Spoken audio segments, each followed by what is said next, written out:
Ya, betul. Isi pertanyaannya ada 4 buah, Buya. Yang pertama berisi begini. Buya, Ananda adalah seorang perantauan, bertempat tinggal di sebuah komplek. Di tempat tinggal saya itu, penghuninya tidak berapa banyak. Dan kami juga mengadakan sembahyang Jumat, tapi orangnya tidak mencukupi 40 orang. Paling-paling 10 atau 15 orang. Apakah syah sembahyang Jumat kami itu, Buya? Hal ini terjadi khilafiyah. Di dalam mazhab Syafi'i, baru sah mendirikan satu Jumat kalau cukup orang 40 yang fasih bacaannya dan mustautin menetap di tempat itu. Tetapi di dalam mazhab Imam Malik, 17 tidak 40, 17 sudah cukup. Kalau orang sudah cukup 17 orang, itu fasih bacaannya bagus, itu sudah berdiri Jumat. Di dalam kitab Nailul Awtar dikatakannya dengan jelas lagi, asal sudah banyak, itu sudah boleh mendirikan Jumat. Sudah banyak, 6 sudah banyak juga, 7 sudah banyak juga, lebih dari 3 sudah banyak juga. Jadi timbang sajalah sendiri baik-baik, jangan kita terlalu terikat. Memang banyak, kalau sekiranya baru 3 orang, tidak usah mendirikan Jumat. Meskipun ada juga mazhab mengatakan sah, malah yang mengatakan 1 orang berjumat juga boleh katanya. Tapi saya sudah berulang-ulang mengatakan pendapat saya bahwa Jumat itu bagi saya ramai. Jadi bagi saudara di tempat tinggal di Kalimantan Tengah itu, kalau sudah lebih daripada 10 orang, ada harapan lagi akan bertambah, teruskanlah Jumat itu, jangan dikatakan tidak sah. Karena kalau sekiranya di tempat itu jauh lagi, lebih-lebih kalau seperti di Kalimantan Tengah, selama-lamanya tidak akan ada Jumat nanti. Kalau sekiranya orang 20 sudah hendak juga didirikan. Jadi agama kita ini mudah. Kalau ada mazhab Syafi'i mengatakan 40 tidak bisa, ambil ke mazhab Malik yang 17.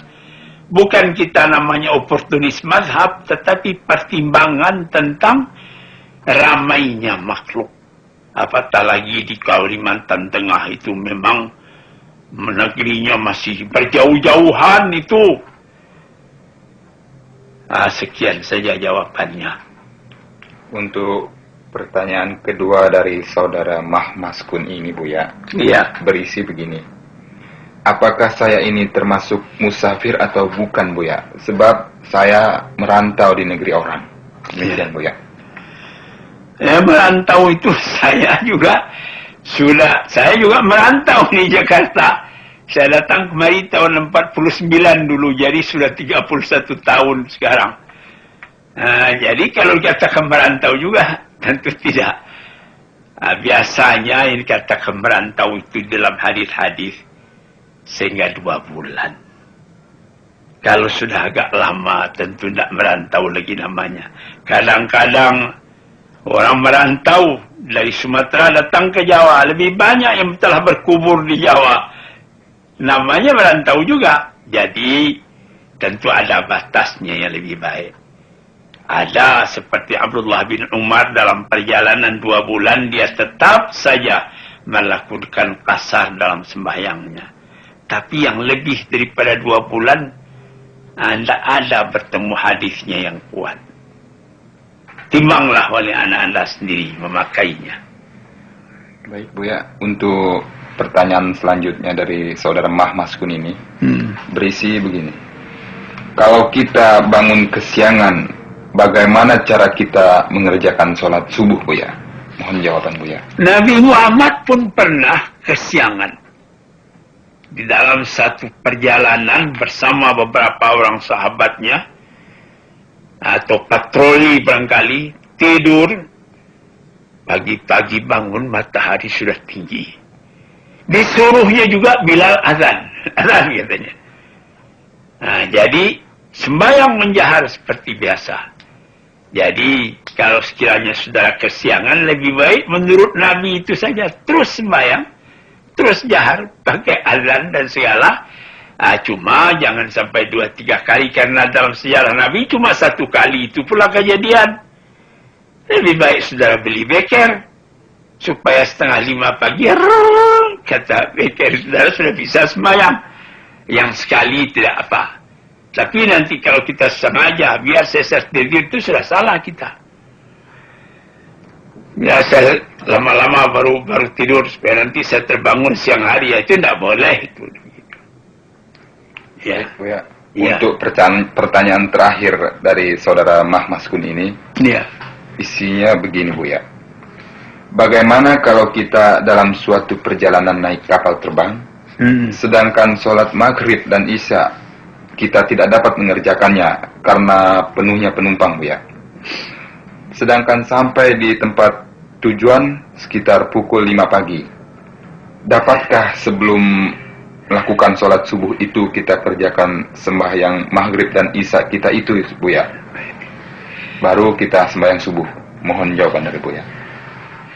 Di dalam kapal terbang mudah saja mengerjakan sembahyang itu. Saya sendiri sudah beribu kali naik kapal terbang yang jauh-jauh. Datang maghrib, saya sembahyang. Datang isya, saya sembahyang. Sebab Nabi Muhammad mengatakan, "Idza amartukum bi syai'in fa'tu minhu mastata'tum." Saya ulang sekali lagi. "Idza amartukum bi syai'in fa'tu minhu mastata'tum." Apabila datang perintahku sesuatu perintah, kerjakanlah menurut kondisi dan situasi yang ada pada waktu itu. Waktu maghrib datang, saya di kapal terbang bisa beruduk. Saya beruduk. Lantas saya duduk kembali ke tempat duduk saya. Saya baca Allahu Akbar. Saya ketika rukuk menunduk sedikit. Ketika sujud lebih dalam nunduknya. Itu namanya sekedar kesanggupan kita pada waktu itu kita kerjakan. Ini di dalam mazhab Syafi'i sendiri dikatakan, tidak usah qadha lagi. Jadi saudara tidak akan terhalang mengerjakan sembahyang di dalam kapal terbang itu. Jadi demikian Bu ya? Iya. Untuk pertanyaan selanjutnya berasal dari Saudara Teguh Winarto dengan alamat Jalan Patimura 12, Trip 159, Malang. Di Malang ya, di Malang, Jawa Timur. Isi pertanyaannya ada 2 buah Bu ya. Yang pertama, ada orang yang mengatakan berpuasa Rajab itu hukumnya dosa. Apa betul itu Bu ya? Nah, puasa bulan Rajab itu untuk melatih diri puasa Ramadan nanti. Puasa Sya'ban juga begitu. Kalau ada yang mengatakan dosa, saudara minta keterangan kepada yang mengatakan itu. Apa hadisnya? Jadi kalau berdosa haram itu. Haram puasa bulan Rajab. Coba minta. Mana keterangan hadisnya? Kalau tidak ada, tentu tidak bisa membuat fatwa saja sesuka hati. Ajra'ukum alal fatwa, ajra'ukum alal nas. Keberanian kamu membuat fatwa, mengharamkan barang yang halal, itu berani masuk neraka namanya yang begitu itu. Jadi demikian Bu ya. Untuk pertanyaan yang terakhir dari Saudara Teguh Winarto ini Bu ya, berisi begini. Kalau kita sembahyang membaca usoli, katanya masuk neraka. Mohon jawaban dari Bu ya. Itu